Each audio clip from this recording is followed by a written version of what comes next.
छत्तीसगढ़ माध्यमिक शिक्षा मंडल ने कल 10वीं और 12वीं का रिजल्ट घोषित किया। इस रिजल्ट में सबसे खास बात यहाँ रही कि छत्तीसगढ़ के प्रयास आवासीय विद्यालय से जो है 7 बच्चों ने मेरिट सूची में अपना स्थान बनाया। उस 7 बच्चों में जो है 4 जो है कांकेर जिले के प्रयास आवासीय विद्यालय से हैं। इस वक्त मैं जो है प्रयास आवासीय विद्यालय में हूँ। इस प्रयास आवासीय विद्यालय की बाकी विद्यालयों से क्या भिन्नता है, क्या खासियत है, उसकी शुरुआत कैसे की गई है, इसके साथ बातचीत करने के लिए हमारे साथ जो है अफसर भी हैं और कुछ टीचर भी हैं। उनसे बात करते हैं कि क्या भिन्नता है। सर, बाकी भी विद्यालय हैं और इस विद्यालय में क्या फ़र्क है? बाकी विद्यालय और प्रयास आवासीय विद्यालय में मेन डिफरेंस तो ये है कि यहाँ पे जो टीचर्स हैं हमारे आउटसोर्सेस टीचर्स हैं। और इन टीचरों के द्वारा एक जो हमारे जो विभिन्न अभी वर्तमान में जो गुरु कृपा एक फर्म है, इन फर्म के ये सब फैकल्टी मेंबर्स टीचर हैं और ये वेल क्वालिफाइड टीचर हैं और इनके द्वारा पढ़ाई की जा रही है। अच्छा, एडमिशन का क्या प्रोसेस है सर? कैसे बच्चे आते हैं यहाँ? इसकी शुरुआत कैसे की गई है इस एडमिशन के लिए ओपन अब इंट्रेंस एग्ज़ाम होता है, इंट्रेंस एग्ज़ाम के ज़रिए चयन होता है। जनरली ये नक्सल प्रभावित क्षेत्र के बच्चों को ही इसमें प्राथमिकता दी जाती है। वर्तमान में जो हम पीवीटीजी जो है, पीवीटीजीएस के बच्चों को भी इसमें जो है ले रहे हैं। अच्छा, जो नक्सल प्रभावित क्षेत्र के बच्चे रहते हैं, कैसे एडमिशन होता है उनका? जई या फिर विशेष संरक्षित जो जनजाति है, उनका कैसे एडमिशन होता है? नक्सल प्रभावित बच्चों के लिए इसे विशेष प्रावधान किया गया है कि अगर उनका परिवार प्रभावित है और उनके पास पुलिस अधीक्षक का प्रमाण पत्र अगर उपलब्ध है, तो वे बच्चे बिना परीक्षा दिए सीधे आ सकते हैं। अन्यथा परीक्षा देके चयनित होते हैं वो लोग बच्चे और चयन सूची पूरे राज्य स्तर पर एक साथ तैयार की जाती है। हुँ। उसके बाद काउंसलिंग होती है, काउंसलिंग के माध्यम से विभिन्न प्रयास को अलॉट किया जाता है। राज्य में जो 10 प्रयास हैं हमारे पास, तो बच्चे अपने चॉइस के हिसाब से प्रयास पर आते हैं। आने के बाद ये हुँ। एग्रीमेंट होती है, जो आउटसोर्सिंग शिक्षक हैं, उनके द्वारा एग्रीमेंट किया जाता है और उन बच्चों को हम 2 साल के लिए हुँ। 9वीं में करते हैं तो 9वीं 10वीं और 11वीं में एग्रीमेंट होता है तो 11वीं 12वीं।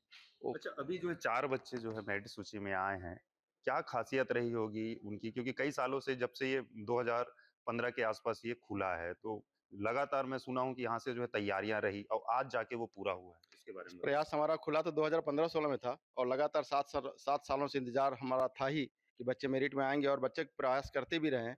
कभी 1 नंबर, कभी 2 नंबर, कभी 3 नंबर से पीछे रह जाते थे।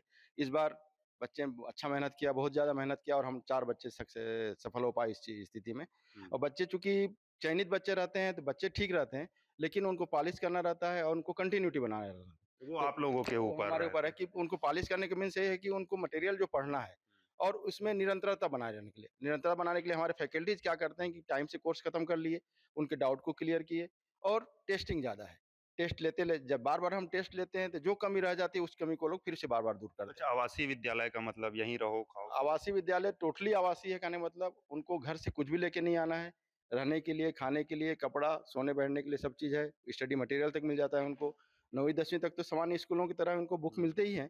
हम 11वीं 12वीं को भी पुस्तक उपलब्ध करा देते हैं। 11वीं-12वीं की उनको पुस्तक पुस्तक उपलब्ध उपलब्ध करा करा दी। देते हैं। मैम, जैसे कि सर ने बताया पॉलिश करना, बच्चे तो आते हैं पढ़ने, चाहे वो नक्सल प्रभावित, किस तरीके से पढ़ाया जाता है? क्या अलग यहाँ जो है स्टडी उनको बच्चों को दिया जाता है? यहाँ तो फ़र्स्ट ऑफ़ ऑल जो टीचर आते हैं, वो सारे चूज़ करके आते हैं आईआईटी से या जैसे जो बायो के टीचर हैं, वो भी अच्छे क्वालिफ़िकेशन लेकर के आते हैं। फिर यहाँ पे क्या होता है जो बच्चे तो ऑलरेडी टेस्ट लेकर के यहाँ पे वो लोग का एडमिशन कराया जाता है। तो फिर उनमें कि मतलब हम पढ़ाते भी अच्छे हैं और फिर पढ़ाने के साथ-साथ हम बच्चों में कमी भी देखते हैं कि क्या-क्या इनकी कमी है और हम उसको दूर करने का पूरी कोशिश करते दूर हैं। करने की जी। कोशिश करते हैं। सर, आपका नाम बताएँगे? क्या आप टीचर हैं? जी, मेरा नाम राकेश कुमार पवार है, मैं 10th में सोशल साइंस पढ़ाता था। कहाँ से हैं सर? प्रॉपर आप कहाँ से हैं? मैं भिलाई से हूँ सर। भिलाई से। सर, क्योंकि ये कांकेर नक्सल प्रभावित है, जैसे कि इस आवासीय विद्यालय का बोल रहे हैं कि नक्सल प्रभावित क्षेत्र के बच्चे आते हैं। जी, आप देखते होंगे जी, उनको, उनका जी, जो जब वो आते हैं गाँव से, जी, फिर आप उनको पढ़ाते हैं, जी। क्या समानताएँ रहती होगी? कैसे फेस होता होगा ये सारी चीज़ें? शुरू में जैसे हमने पढ़ाना स्टार्ट किया तो हम समझते हैं कि ये नक्सली क्षेत्र से आए हैं, तो हम उन्हीं पर विशेष ध्यान देते हैं क्योंकि जिस जगह से वो लोग आए हैं, उस जगह पर जितनी भी आवश्यकताएँ हैं, चाहे वो शिक्षा से संबंधित हो, थोड़ी कमी पाई जाती है हुँ। जिसको हम लोगों को पूरा करना होता है।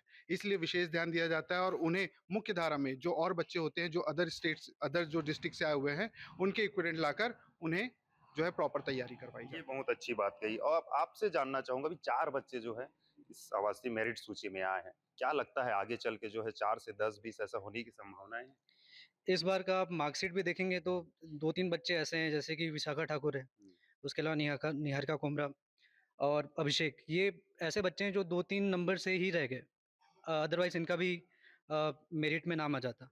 तो ज़ाहिर-सी बात है कि आगे आने वाले समय में क्लास 12th में 4 से ज़्यादा मेरिट में आएँगे, इस बात की गारंटी है। इस बात की गारंटी है। तो ये प्रयास आवासीय विद्यालय है और यहाँ जो है बच्चे पढ़ते हैं, यहीं रहते हैं और ख़ास बात ये है कि ये सारे बच्चे जो है नक्सल प्रभावित क्षेत्र से आते हैं और आधे जो है बाकी मैदानी एरिया से भी आते हैं। आप मेरे सामने देख सकते हैं आईआईटी, नीट जो है यहाँ क्लियर भी करते हैं बच्चे और ये जो है बहुत टफ एग्ज़ाम होता है। लेकिन इस प्रयास आवासीय विद्यालय से जो है निकल कर बच्चे जो है आईआईटी और नीट को क्लियर करते हैं। मैं पहले भी बोल रहा था कि जो कांकेर क्षेत्र के नक्सल प्रभावित क्षेत्र के जो बच्चे हैं, वो भी आते हैं। प्लेन्स क्षेत्र से भी बच्चे यहाँ आते हैं। दोनों में जो है समानताएँ लाई जाती है। उसके बाद क्योंकि जो है दोनों मुख्य धारा में आ जाते हैं, तो बच्चे उस तरीके से पढ़ पाते हैं। तो ये सफलता है प्रयास आवासीय विद्यालय की। तामेश्वर सिन्हा, विस्तार न्यूज़, कांकेर।